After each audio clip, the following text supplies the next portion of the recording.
middle of July, I got a chance to take a couple Sundays off while I was doing some strategic planning and sermon prepping for what we would do in the fall. And during that time, on one of those Sundays, I got to visit another local church. Because, how often do I get to do that? Never. So I decided, I'm going to crash a church, see what it's like. And it's been a while since I've crashed a church to see what it was like. And it was interesting because I don't know if you're like me, but, I'm torn between two things. Part is I want to go to a church and sit near the back and just be left alone and blend in and watch and observe. But another part of me is judging them by how they treat me when I sit at the back and want to be left alone and just be observed. Right? Which is like, what is that? What is that? That's crazy. So there's a part of me that I want you to come up and be friendly to me, but at the same time, I may or may not want to be here, right? And I found myself kind of laughing at this back and forth thing that was going on inside of me. And they had one point in this church service where they stopped everything and they said, okay, we're going to just take about 10 minutes and just mix around the room and talk to each other and say hi. And I kind of was sitting at the back with a cup of coffee on a couch that was in the back of this room. And two people went by and kind of gave me the, prerequisite hello handshake. It's like, oh, here's the meaningless handshake that we have to do. Say hi, yeah, meaningless. And then I watched while groups kind of clustered and talked to each other for the 10 minutes. And what I felt was, if I was to be a person looking for this church, they're giving me the message that I'm going to have to fight to break into the group. That was the impression I was left with. I'm going to have to fight to break into this group because they're having a great time talking to each other. And I'm kind of an obvious presence just sitting at the back. It was about this size of room, this size people. So in a room of this size, you know who's new, right? If you're going to that church, you know who's new. You can look around and see that. So I was having this kind of weird moment of I would see what it would feel like to just go to a church and not be involved in anything. Just sort of, this is how it be. And then you know what we do? We decide as people, I was doing this thing. So now I'm going to judge this whole church by how good the music is and how great the speaker is. Because when we go to church, there's really three things we're looking for. I've kind of narrowed this down over the years as I talk to people. What we're looking for is great word, good sermon. We're looking for really decent worship. Great worship's even better. And great community. And if you do two of the three, your church can make it off okay. Your church can do two of those three things, right? Well, I don't really know anybody at that church. I don't get along. I don't have any friends there. But, I really like the way the guy preaches, or I really like the music, right? And me, I'm the worst audience because I'm both a musician and a speaker. So who do you think I am as a critical judge of others? Oh, I'm awful. I'm an awful person to have, right? Because I'm a musician. It's like, oh, that guy can't play guitar. Oh, man, her harmonies are awful or whatever, right? So because I'm judging the music too. So I'm really hard to impress, right? And I'm like, I've said to my wife that, an audience full of me would be an awful room to play for. Oh, I'm glad everybody's not like me because I'm a horrible person in the audience and I don't give a lot of great feedback. So it was kind of funny to sit there and go through this thing of you need two of the three. You need good word, you need good worship, you need great community. If you have all three, you're doing all three great, your church is really successful. And usually, most of us churches do a poor job at one of the three. And we don't want to, we just do. We can't be strong at everything. So I always know there's an area where we're trying to work on. And I look at the Gathering House, I think, we're pretty good. I'd like more musicians. If you guys are musicians, I'd like more of you. Brian and I are getting tired of leading worship all the time, aren't we, Brian? Yeah, he's like, yeah, it's kind of fun. Good today, though. Ooh, you guys are on it, Joey. Yeah, that was good. That was good stuff today. And I always think it's good in our house. So, but I was thinking about this whole kind of conundrum of what community, because I was, what really got me was, if a person comes to a church wanting friendships, and they get treated sort of like as a leftover, we don't see you, we don't notice you, it is extremely hard, almost impossible, for the pastor and the worship band to make up for that failure. That failure to be friendly and kind and greeting to someone else, I was sitting there like, the music was great. Actually, the music was pretty decent. If you were here last night for the festival, the band Super Sparkle that ended, the husband and wife team, which were on each end of the band, they were actually the worship leaders at that church. So it's like, yeah, they're good. Their music was tight. The main pastor wasn't there, so the sermon was a newbie guy. So it's like, I wouldn't, he needs more practice, right? I'm doing that judging, critical thing. But what I'm really thinking is if I was a person looking for a church, the biggest thing this small church has to offer is its community. And if I'm alienated in the community, no fantastic sermon and no dynamic music can make up for that problem. And I think the same is true here at the Gathering House. No matter how I would try to preach, no matter how hard Brian and the band would play, they cannot make up for if we aren't a tight community. And if we don't greet and we're not happy with each other, we cannot make up for that. We can get people from the platform, we can get people to stay for, I don't know, a few weeks, maybe even a couple months. But after about 90 days, 3-4 months, people will leave no matter how good we try to make things happen from the platform. Because what makes people stick are the relationships. That's what makes people stick to a church. So it got me thinking about the relationships, and that got me thinking about the one another's. Are you guys familiar with the biblical one another's? Maybe you are, maybe you aren't. If you go through the New Testament and look at all the times the phrase one another occurred, it's interesting because there's just a sample of a few of them. Let me give you a few of them. John 13:34 says, "A new commandment I give to you, that you love one another, even as I have loved you, that you also love one another."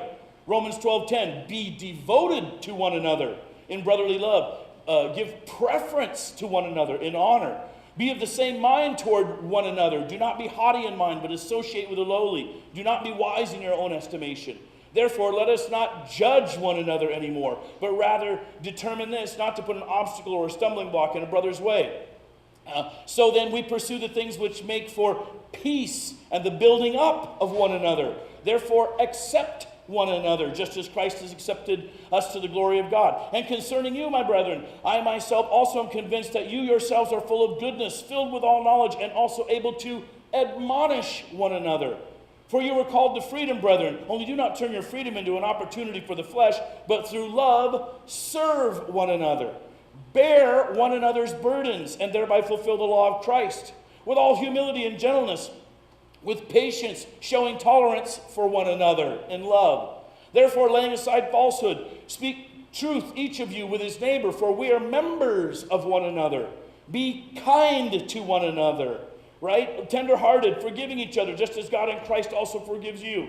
Do nothing from selfishness or empty conceit, but with humility of mind, regard one another as more important than yourselves. Do not lie to one another, since you laid aside the old self with its evil practices. Therefore, comfort one another with these words. Therefore, encourage one another and build up one another, just as you also are doing. Let us consider how to stimulate one another to love and good deeds, not forsaking our own assembling together, as is the habit of some, but encouraging one another, and all the more as you see the day drawing near. And on it goes. There's about 135 one another's in the New Testament. If there's about 135 one another's in the New Testament, and you notice they're all commands, it's probably something Jesus wants us to actually do. But I find myself in an interesting conundrum, because the reality is, in modern Christian America, we pick churches based entirely on the fact that we want to make sure none of that's going to happen, because we like entertainment.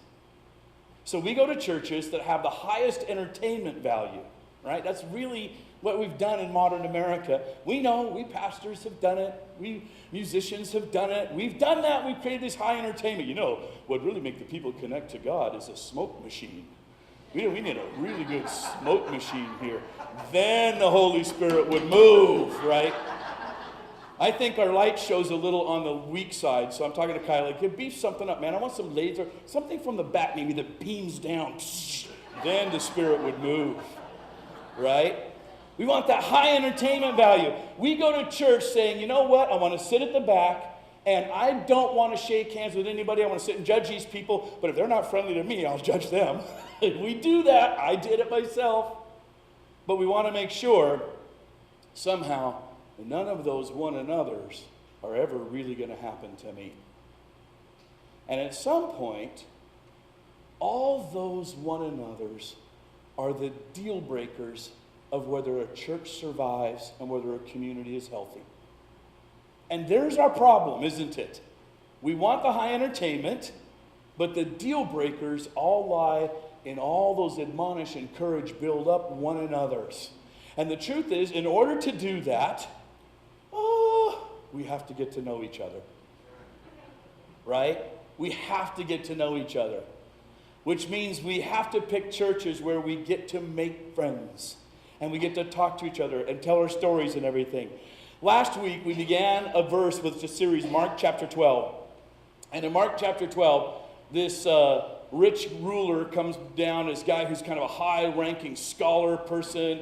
He's fluent. He's, from what we understand, probably a member of the ruling council based by his title. He's a scholar, Harvard professor, influential in the community. He's watching Jesus dialogue with all of these people who are trying to trap him, and it's the last week of Jesus' life. And at one point, he kind of likes the way Jesus is answering.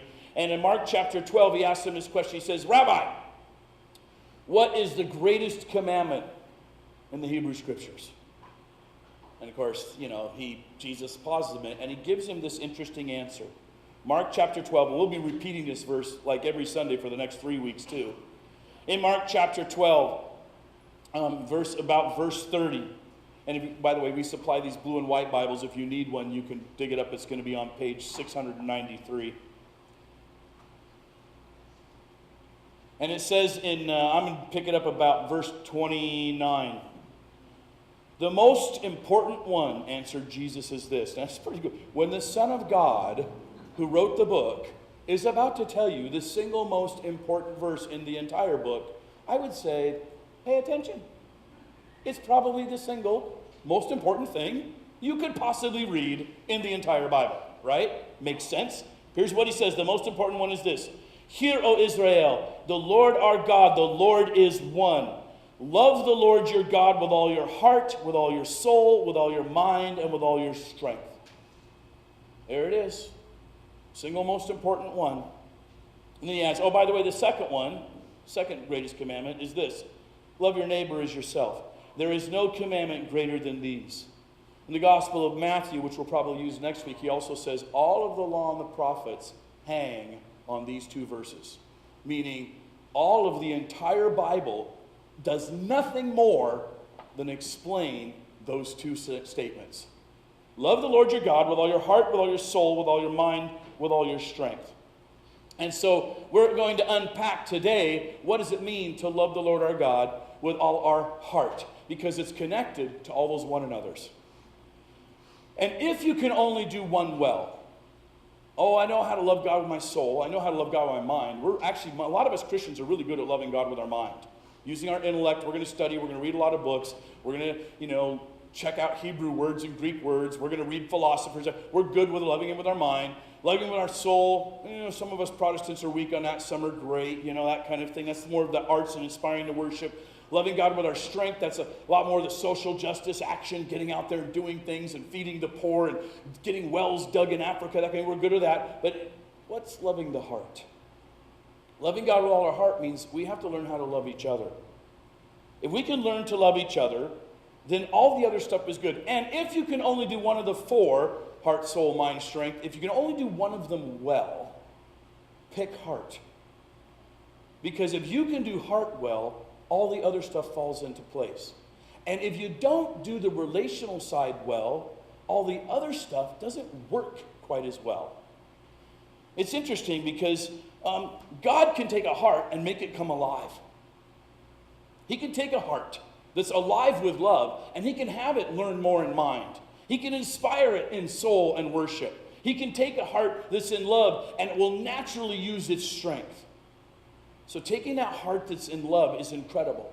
Well, what does it mean to love the Lord our God with all our heart? What does that actually mean?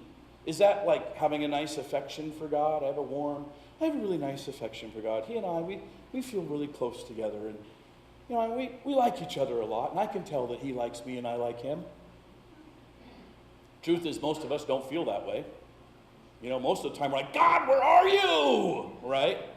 Half the time in our prayer life, we don't sense or feel God. We're like, you know why? Because God's not doing what we tell Him to when we pray. It's always a problem with God. He just won't do what you tell Him to. Just attending church? Loving God with all our hearts, just kind of hanging out and attending church. If I attend church, I'm kind of showing God, hey, I'm giving you this time slot in my life. I'm giving you this commitment. So, kind of honor it. I'll attend church, it'll be good. It's interesting. How do we know we're loving God? And a verse that I used last week, I'm going to repeat this week again. 1 John chapter 4, 19 through 21, probably tells us better than any verse, what does it actually mean to love God? Now notice it's 1 John, not the Gospel of John. 1 John's way at the back of your Bibles. Way at the very back. So just before Revelation, you have your 1st, 2nd, and 3rd Johns. 1 John chapter 4, on page 834 if you're using one of these. It tells us what does it mean and how do we love God with all of our heart. And here's the answer. It says, we love because he first loved us. Whoever claims to love God, yet hates a brother or sister, is a liar. For whoever does not love their brother and sister, whom they have seen, cannot love God, whom they have not seen. And he has given us this command. Anyone who loves God must also love their brother and sister. Some verses in the Bible are comforting. They make you feel warm and fuzzy. Oh, God will always be there for me. All things work together for those that love the Lord and are called according to his purpose. It lifts me up. And then once in a while, you read some verses that sort of punch you in the face. This is a punch you in the face verse, right? It's like, someone taking off their gloves going, psh, psh, listen up. Here it is. God saying, if you say you love God, but you cannot love his children, you're a liar. You don't love God, right? I've had this hit me in my life a couple times when I honestly would say, I do love God. I just don't want to have anything to do with Christians. I got a friend posting stuff on Facebook. He's refusing to call himself a Christian now. He's just going to be a follower of Jesus because he hates Christians. And I'm like, well, you got some more Bible to read. Keep on reading. You'll get there. It's near the end of the book. You'll get there. God is saying, if you say you love me, how you love each other is a direct reflection of how much you love God. You can't say to anyone, I really like you. I love you. You're a wonderful person. But I hate your kids. Right? If you said that to me and my family, guess what? You're never coming to my house. You're never invited to dinner with us. You're not hanging out with us. You're not one of us. In my house, it's like, you know what? We're all in. We would have this phrase, because I got 5 kids, 4 daughters and a son. So, we were always a force to be reckoned with when we showed up at home. People would, hey, why don't you guys come over for dinner?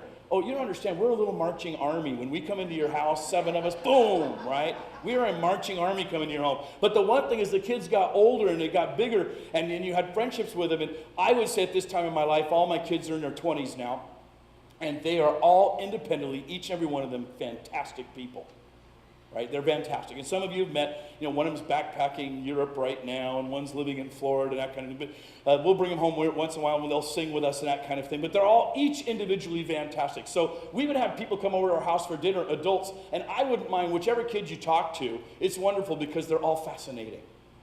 They're all wonderful. But if you have a falling out with one of us, you lose all of us. That's how it works in our house. Right? You have a falling out with one of us, it's like, yeah, you aren't coming over anymore. You have a fallout with all of us. You lose all the relationships, right? And God is kind of saying that about this family. You guys are laughing because you're the same, aren't you? I'm looking at you. Got 3 kids, Italians, Guglielmo's, you love it. We're talking, when you fall out with one of us, and we mean the clan, those Italians, right? Right? Same thing. It's like, you understand, you fall out with one of us, you fall out with all of us. You don't get to keep, I like Rob's daughters, but I don't like Rob's son. It's like, you ain't coming to our house, right? Now, there's times, like if our son will offend or my daughters will offend, we'll deal with that. We know we're not always right. We know we screwed some things up, and we can cause offense, but we apologize and get through it. But you have that true falling out, like that completely ceases to have a relationship, you lose us all. And you know what? In our house, maybe I'm prideful about it, that's a huge loss because you're losing some of the greatest people I think you'd ever meet. I love the amen from Joey because he knows our family. And they're cool. I mean, they're really fascinating, wonderful, interesting, artistic, intelligent, insightful, fun-loving people. God is saying that about his kids. right? And so we always want to try to do, and I know you did it, when you read that, it's like, oh yeah, but who's my brother and who's my sister? Yeah, that guy I don't like, he's probably not a brother. That girl I don't like, she's not a sister. So the first thing we want to do is sort of find a loophole that will disqualify us from having to obey this verse, right? You've done it, I've done it. If you've been around the Bible much, that's what we do. We try to find a loophole on why we can have an escape clause. And Jesus is saying to us, no escape clauses. If you say you love me, but you hate my kids, you ain't going to be invited over. You must love your brothers and sisters. And by that, you show me that you have the capacity for love. You have the understanding of love. You know how to do relationships that are loving. You know how to work through conflicts and still stay in love. See, if you don't have any of those skills, you're not going to know how to relate to me, God's saying. That's what he's saying in this passage. And so we're all like, man, Lord, you're getting me. You're getting me on this. And most of us would say, well, it's their job to love me. That's not what the verse says. The verse says that, no, it's your job to love them, right? It's their job. I'm going to go sit in the back with my cup of coffee at the church, and I'm going to sit on this couch, and it's their job to come and love me. It's like, that's not really what the verse says. And the verse says it's my job to get up and love them, right? And we always want to put our obligations on other people and then judge them by how they failed us not doing our obligation. We do that kind of thing. So I was wondering about this whole thing, relationships, how they work in a church. And I got to tell you, it's always different for the pastor. Always. Because, you can walk into the building and you know who I am. You walk in the building and I've told stories about me. I get stage time so people get to know me. There's a presence I get to have. I show up at Bible studies or stuff like that and things are suddenly different. I quit going to home groups a long time ago because I realized I walk into a home group and I kind of blow them up. I don't mean to. I'm good to be an answer person. But if you're sitting in a home group Bible study with 8 people and you're reading a Bible verse and the person in charge is reading it and I'm in the room, pretend that that's me standing right there, here's what they do. So I think the verse means, I think it says this, and I kind of get this out of it. Do you think that's right? Like, oh yeah, we're not going to get very far because I want a home group Bible study to sit and talk to each other, kick stuff around and share that kind of thing. And I always come in and it's like my presence kind of blows it up, and I know that, and it's just like it's the role of being a pastor that makes things strange. So I thought, well, if we're going to talk about how do we actually love each other, how does it actually work in a church? I thought, well, let's get somebody in then who can talk about it, not from a pastor's position, but from a layperson's position, from a person who's attended church and hung out in church, and said, in my lifetime, here's how loving each other has worked for me. And so Mike Montang, who's been with us about a year now, come on up, Mike. And I've asked him, Mike, share with us, how does this work? Please welcome Mike Montang.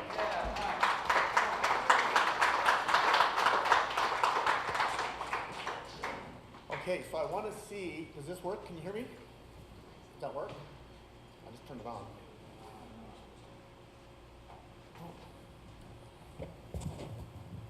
Oh, it fell off. Okay. I'll try to stand up like this, like that. All right, thanks. Well, I appreciate it, Rob, and I appreciate the opportunity to get up here and just spend a couple minutes with everybody here. So what I want to do is I kind of want to have a couple 3 points. One is looking around here. Rob was talking about one another passages. Everybody here is part of that one another. It's really key that we get that. Okay, everybody here is one another. Okay, so that's important. So if that's true and we can all nod and say, okay, I get that, then everybody here has a story. We all have a story. And sometimes we think that our story isn't very important. I don't have anything to share. I'm not very valid. My story's not important. They've got a good story. I was here, Lori and I were here hanging out with everybody yesterday. Man, there was some stories, and I was talking to Rob and I go, I got a couple stories that I heard yesterday, But you know what? I'm not going to tell you that. I'm not going to tell you those stories. Because you know why? Those aren't my stories. Those are somebody else's stories. Sometime if you come up and say, can you tell me a story that you heard yesterday? I'd be glad to. But I'm not going to tell you here right now about those stories, because those are their stories. Okay? But we all have a story. And I think that's really key as we start looking at one another and we start looking at what does it mean to love one another, bear one another's burdens, forgive one another, be kind to one another, forbear with one another. You know when that brother, that sister smacks us and they do something to us that doesn't feel very good? What does that feel like? What does it mean to have those one another passages, or to think about that and to apply that? So I want everybody to think about this on that point there. We're all one another. We all have a story. It's really important that we get that, okay? Because I'm going to talk about my story here right now.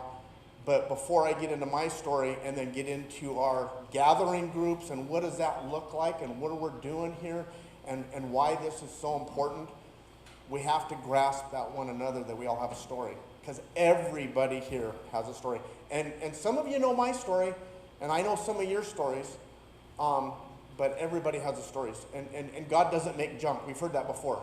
God doesn't make junk. We're all created in His image. He does not make junk.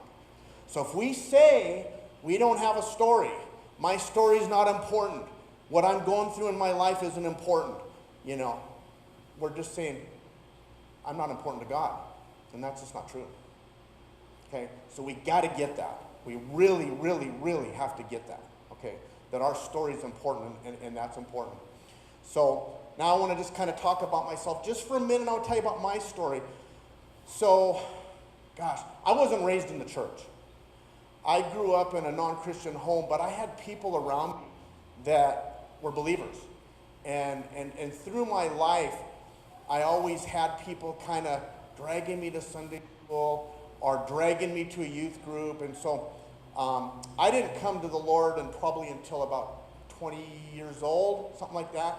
And my life prior to that was kind of a train wreck, So if you hear about people that have been there and done that, I'm kind of one of those guys. So I know I grew up in the 70s, went to college, and I had a family, a friend of mine, he was a believer, and I had a lot of other people in my life, and he kind of said, hey, why don't you kind of come and hang out with our youth group and hang out with us? I went, yeah, why not? So I went, I hung out, and there was no relationship really there. I mean, it kind of was. We'd go hang out and we'd go to some church campouts and stuff like that. But what was really amazing about that, as I look back on that, the one another stuff that was going on, people cared about me. Okay, and that was something I look back on, and we don't always get that. We don't always get where we're at in our walk, in our Christian walk. Okay, we don't always get it. You guys know Stephen Curtis Chapman. You've heard of him. I'm not going to sidetrack on this too much, but he did an album not too long ago, probably a long time now, time flies, I think it's called Tapestry. And Lori and I got to see him out in Post Falls about 3 or 4 years ago. Phenomenal musician. He got up there, but he was kind of, I told Lori, I think that's Stephen Curtis Chapman. He comes like a regular guy, and he's just sound checking and stuff. And he started talking about the song Tapestry and where that came from. And he says, we don't get it. He says, we don't get it in our Christian walk until God will reveal it to us in our walk or later on, and then we'll get it. He says, all this stuff that's going on in our life is like a tapestry. It's all weaved together. People, I don't weave, but I know women that weave and do crocheting and stuff, and you're looking at that thing and you're going like, that's pretty strange looking, but when it's done, you're going like, wow. It's all weaves together, and it's absolutely gorgeous. And they're going like, that's the finished product. Stephen Curtis Chapman said, that's what it's like in our Christian walk. When it's all revealed, he says, it's all put together, and you're going like, wow, that's what God was doing in my life. That's why those people were in my life. That's why I had these experiences in my life. So that makes sense. That's kind of when I look back in my life, I look back and I go, wow, a lot of things going on in my life that I didn't really kind of get as I was in college, and even today, I think I'm kind of getting some of it now, you know, as I walk and I'm in relationship with others. But it kind of comes together, and I see it weaving together. And so I have been involved, my wife and I have been involved working in small groups or community groups, gathering groups. Like, we're calling our groups, and we're going to get into this in a second.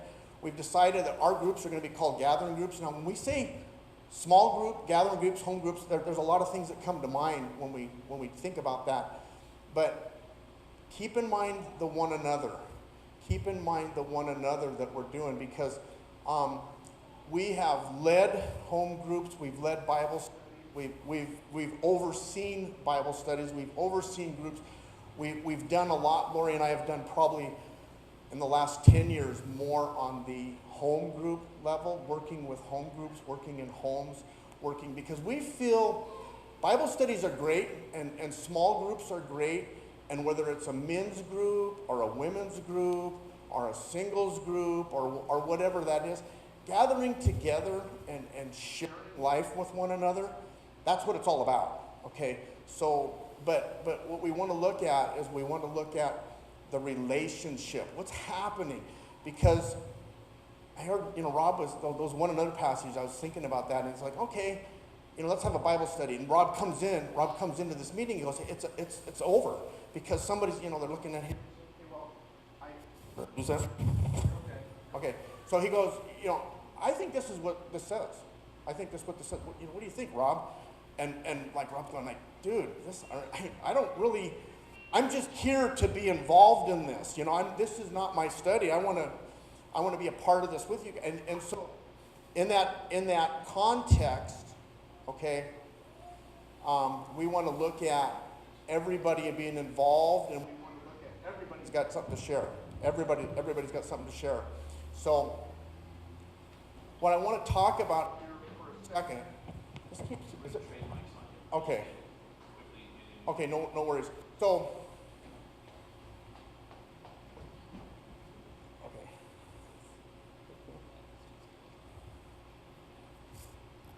All right, I could just do a speaker, whatever. Got that? Okay. Yeah, I got that. Cool. All right. So here's what I want to talk about here, just in a couple last minutes. So I want to bring up the one another stuff, and I want to tie this in together with our gathering groups and what that looks like. Okay.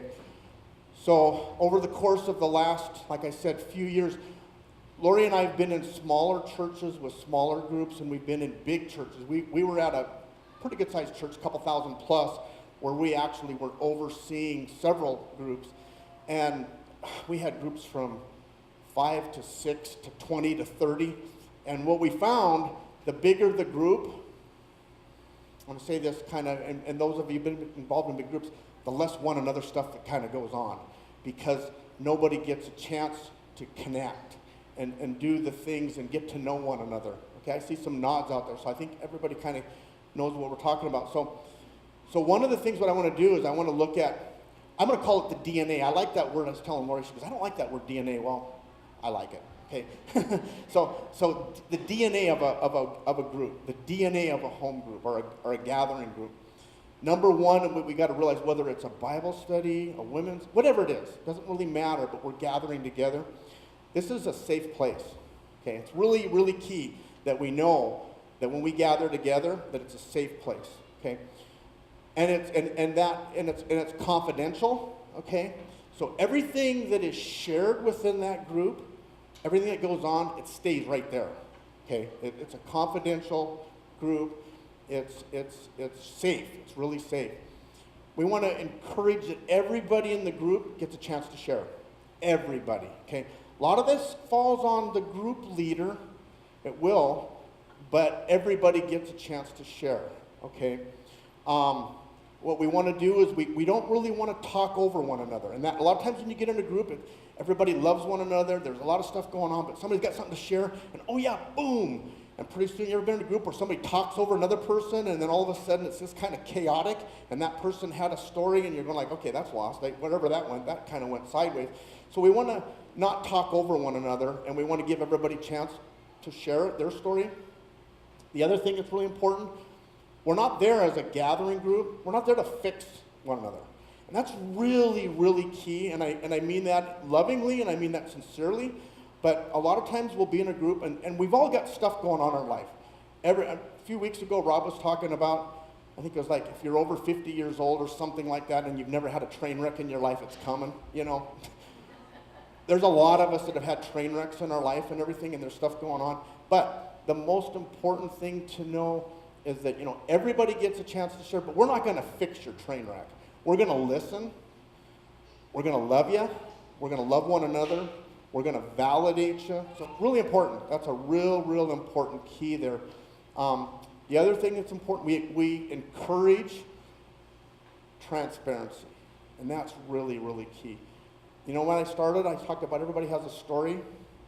Guess what? Sometimes my story, I don't feel real safe with telling you my story.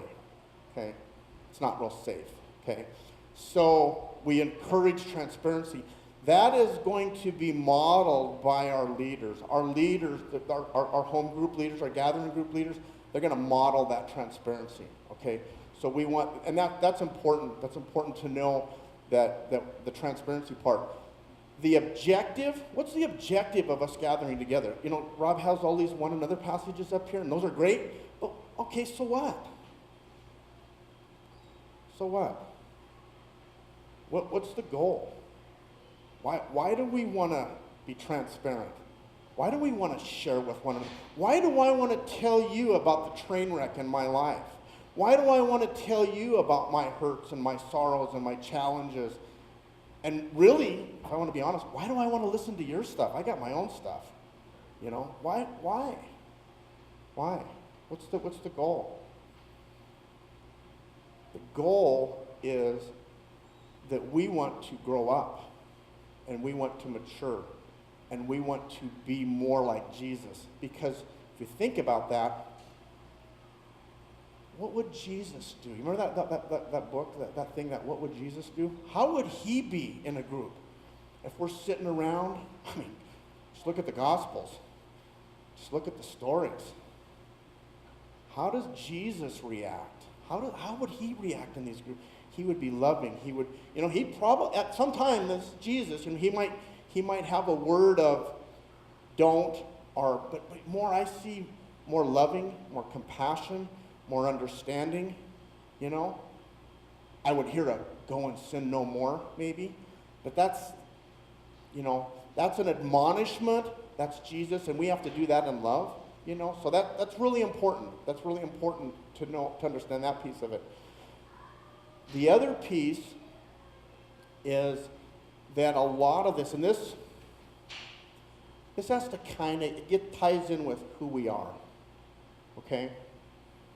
Ties in with who we are, and this is a really important piece. We come in and we know one another, and we're comfortable with one another. If we're a body of believers and we're a church of gathering groups where we're doing this stuff, and somebody walks in this door right now or 15 minutes ago or at the beginning of service, and they just kind of happened to be here this weekend. You know, anybody that's here probably talked to people, we didn't know you were a church. I heard that a lot this weekend. We all heard it. I didn't know you guys were a church. Are you guys like evangelical? I heard that. I mean, I heard all kinds of really cool stuff this weekend. It was like really good. You know, it's like, okay, but they come in the door because they want to check us out. You know, it's like, all right, do you guys really care? Rob talked about the worship, great worship service. Rob preached some real encouragement, you know, some real exhortation. So we got 2 out of the 3 today, right? Right? I think we got 2 out of 3. I'm not going to say whether we got the third one or not, but I'd like to say if we don't, we're gonna, right? We're gonna get there. We're gonna get that third piece. I think we got 2. We've been to a lot of churches. We've been around a long time. We know some of you folks and got to hang out with you. We got 2 down, I think, Rob. I feel we do. I mean, we got the 2 down. We don't need smoke and mirrors and dazzling lights and light shows and stuff. We got some really cool musicians that have a heart for the Lord. And when we come into the service like this, it's happening. I mean, the Spirit of God is moving in this place. So we got that down. I don't need to say anything about Rob's preaching. Everybody knows. I mean, I mean, I can't tell you the people, why do you come to, I said, why do you come to the gathering house? What brought you here? Rob.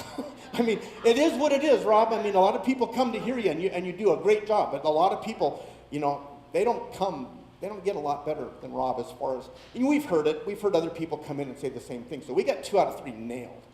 The third part of it, though, you know what? That third part, those people that come in the door that were here this last weekend, if we strike out on number 3, they don't know who Rob is. I had 5 or 6 people ask me yesterday, where's your pastor? They asked me who his pastor, and I go, you know, I look over and go, well, he was right. No, he's not there now. You know, he was everywhere. I mean, Rob yesterday was really cool. Rob was like, he had it going on yesterday, but he was here, he'd be out there, he's putting this thing on, you know, and then one interesting thing was, and he was at a table, there was somebody running for office. I'm not going to spend a lot of time on this, but his wife was one of these tables, and he was there, and he was over there, and she was asked, they live in the valley, and they're going to intersection in the valley, but they're church hopping. And I'm talking to her, and she's asking me all about our church. She goes, well, who's your pastor? I go, well, you know that's your husband over there? He's running for office for something. And I go, he's at that table. I said, Rob was just there like a minute ago talking to that guy where Rob was. And I look over there, Rob's gone. I said, well, you know, he's around. But anyway, the point is that third piece is like really a point. And you know what? People get it.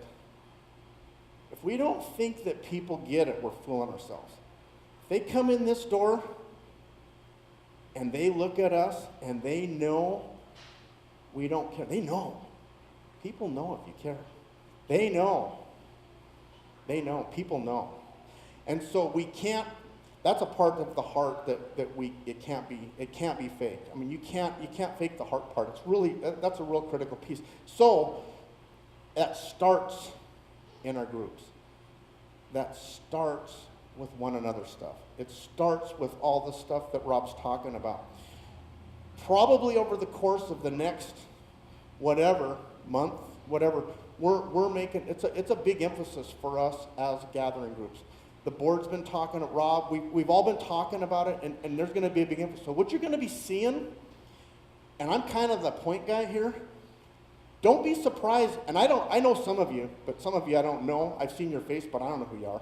But you're going to know who I am, because I'm going to ask you, and I'm going to introduce myself, and I'm going to ask you if you're in a group. I'm going to ask you.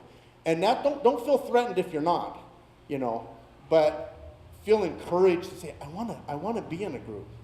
Feel encouraged. I've talked to a few different people. I've got some lists of people here that have been connected and are not connected now. And they've been, wow, I want to be in a group. Okay, so here's your names. I says, what nights? We start doing this, and what our objective is, we're going to have our groups lined out. We're probably going to have some kind of a communication pattern, whether it's in the bulletin or how. We'll figure that out. That's not important. What's important is everybody here knows that we've got groups going on, and we're meeting on these nights, and here's the leaders, and this is what's going on, and then my stuff is in the bulletin today. My contact information is in there, and there'll be more coming on that. But feel free to contact me as a point, because we want everybody to get connected. That's the real important thing. And I think some of us are. I'm going to take one more minute and talk about our group. We've been meeting how long, Dan? 3 or 4 months? Our group is fantastic. Lori and I were leading a group about a year or two ago. And then we came up, and then we were here about a year ago, and we just met Dan and Kendra. We just started talking to them, and they had moved here not too long ago. I said, hey, you guys want to get together and have a group? Yeah, just get together? Yeah. So we got together. I think it was just Dan and Kendra and us for a couple times. And then pretty soon, a couple more. And if I didn't mention this, you've got to invite people. It's really key. We can promote this in our bulletin. We can promote this and promote this and promote this, and that's good. But you got to invite. And I can't tell you the people I've talked to and says, if you didn't invite me or somebody, Kendra's great at it. Kendra just invites people, and it's just like, you got to invite people. Hey, come to our group. Come and hang out with us.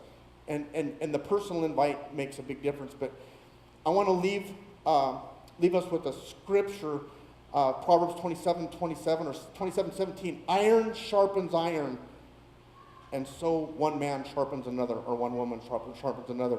And what happens in that situation, a lot of us have heard that passage before, you think about sharpening, and you're thinking about what that means. And we were talking about that last week. There's stuff that comes up in group, and you're going like, it's a scriptural truth insight, and it hits you. So it's a growth thing. It's totally a growth thing. But that's pretty much all I have. Thanks for your time, and I appreciate it. Thanks, Mike. So we're looking at groups of 10 to 12 people who get together on a Monday or a Tuesday or a Wednesday or a Thursday night and just hang out, study the Bible together, read a book together, talk to each other, get to know each other, build intimacy, because Sunday morning you don't really get to build intimacy, and that's where it happens. And several groups are happening. I mean, Jennifer leads a Tuesday group that's growing, and I know that Mark and Candy got a group going, and there's others.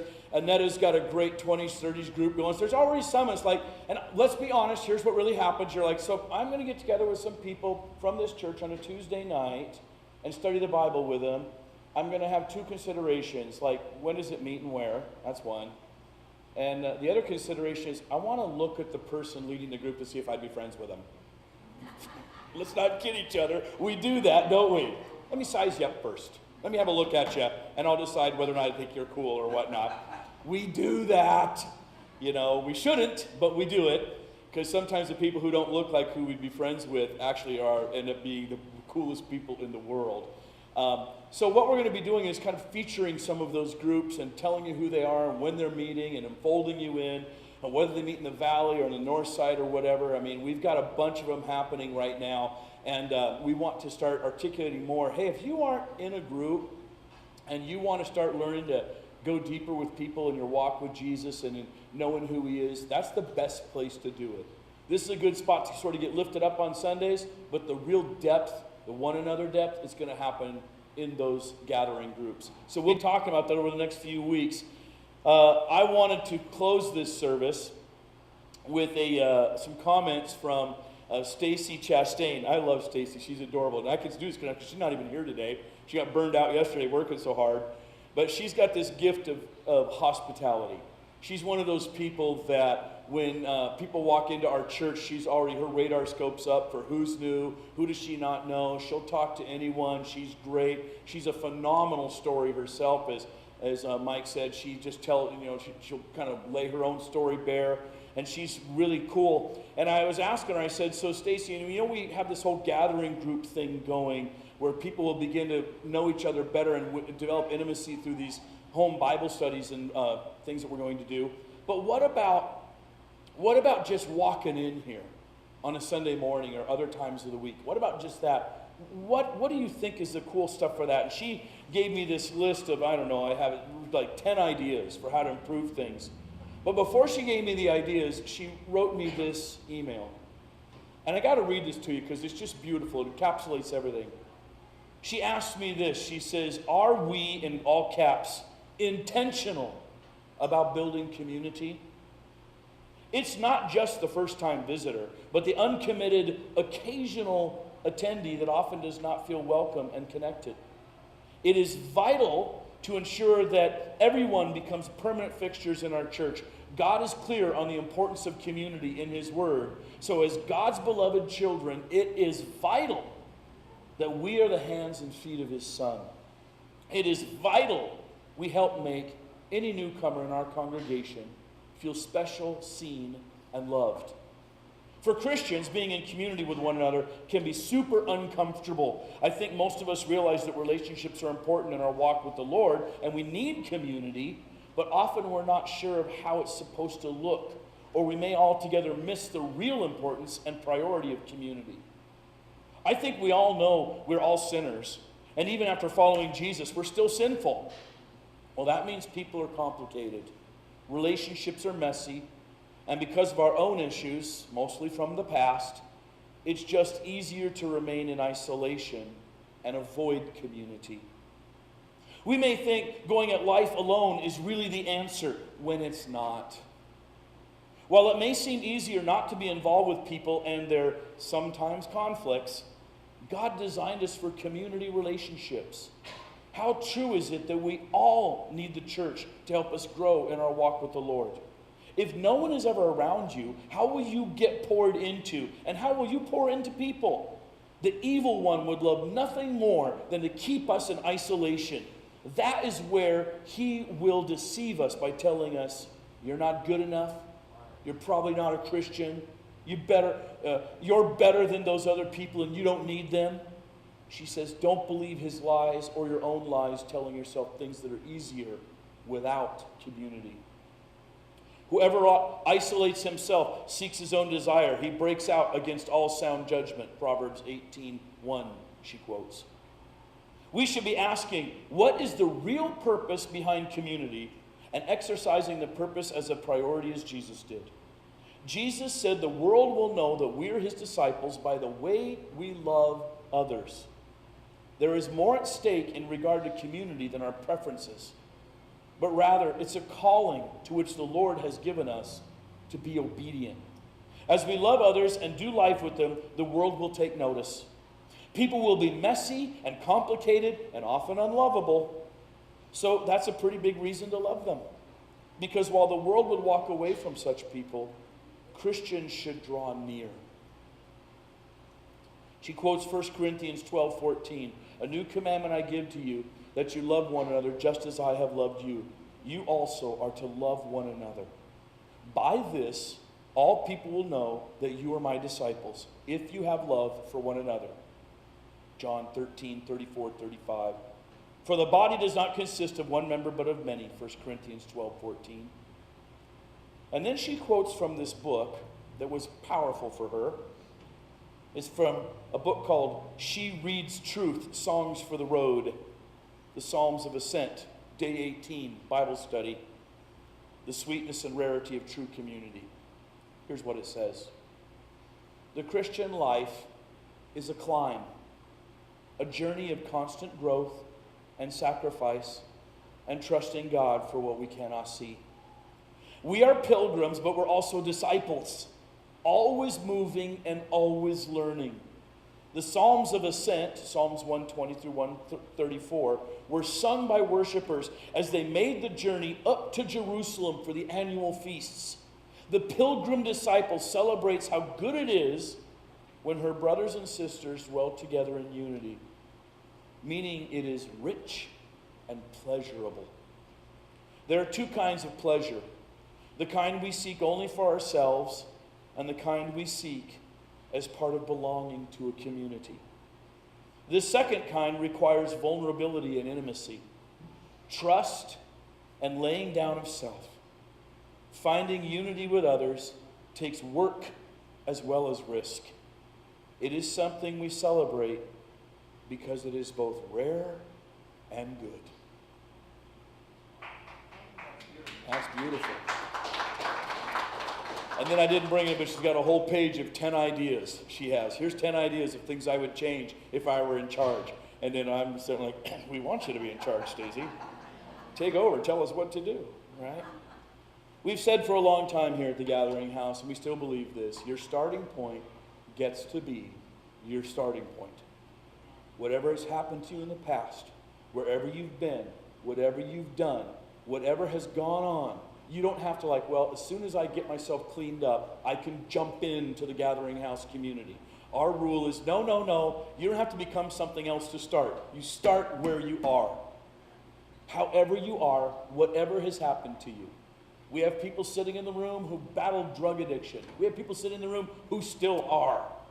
We have people sitting in the room who've done time in prison and jail. We have people sitting in the room who've had their lives crash. We have people sitting in the room who have ruined their marriages. We have people sitting in the room who've lost their kids. We have people sitting in the room who've been through horrible business failures. Your starting point gets to be your starting point. And at the Gathering House, we say, hey, we're all on this journey trying to love Jesus. Sometimes we get it right. Sometimes we mess it up, but we keep going. If you want to be a part of our community, we'd be like, well, this is us, as messy as we are. And over the next few weeks, I want to get deeper than the answer is okay, then don't just attend the entertainment church service, right? Then start getting to know through relationships And yeah, the gathering groups will be known. Talk to Mike if you're like, oh, tell me what else going on. He's pretty connected to all of them that are happening. He can tell you that. We'll do more with some, hey, here they are, and here's who's leading them, and let them have a chance to speak over the next several weeks. We'll do that. But the other thing is, most of you are going to get done with church here, and you're going to go to lunch, aren't you? Why not just take somebody? Why not say, let's go to lunch? Let's start light. We're going to go to lunch anyway. You're going to go to lunch anyway. Okay, let's do that, right? It starts small, and then it grows rich, and then it grows deep, and then it becomes a bond that you cannot live without. And sometimes I get scared as a pastor, and I think, God, I don't know if the gathering house, for everyone who would call this their church home, is a bond they cannot live without. I wish it was that way, but I know there's too many people that I like, hey, I haven't seen you in 3 months. Where you been, right? And I know when they're out and about in the public, they're still saying, well, I go to the gathering house. As the pastor, I would say, well, we're the church you sometimes go to, right? We're the church you're staying away from. Say, well, the church I stay away from is the gathering house. I don't know. We all do that. It's the bond that you say, I'm in a church that I cannot live without. All those one another's, that's what we're striving for. Why don't you stand with me and we'll close in prayer. Oh, Lord Jesus, we're all going to stand here and admit we don't get the one another's right. There's like 130 of them you gave us or more, commanding us how to treat each other and live with each other in community, and we don't get them right. But you're not displeased. You're encouraging us to ever keep moving forward and do better. And not because it's an obedient thing that somehow is a law we must follow, but because you're telling us if you want the best life possible, this is the way to get it. You gave us those commands not for your benefit, but for ours. And so, Lord, we're going to just commit ourselves to you and say, all right, Lord, I know that there's some one another's I'm doing good at and some of them I'm failing at. And so teach me to improve on what I'm strong at and grow in what I'm weak at. And show me the ways and the paths by which you have this journey laid out for me. And I will dedicate myself to you. And this I promise, in your name, Jesus Christ, King of Kings and Lord of Lords, the Most High God, the El Shaddai. Amen.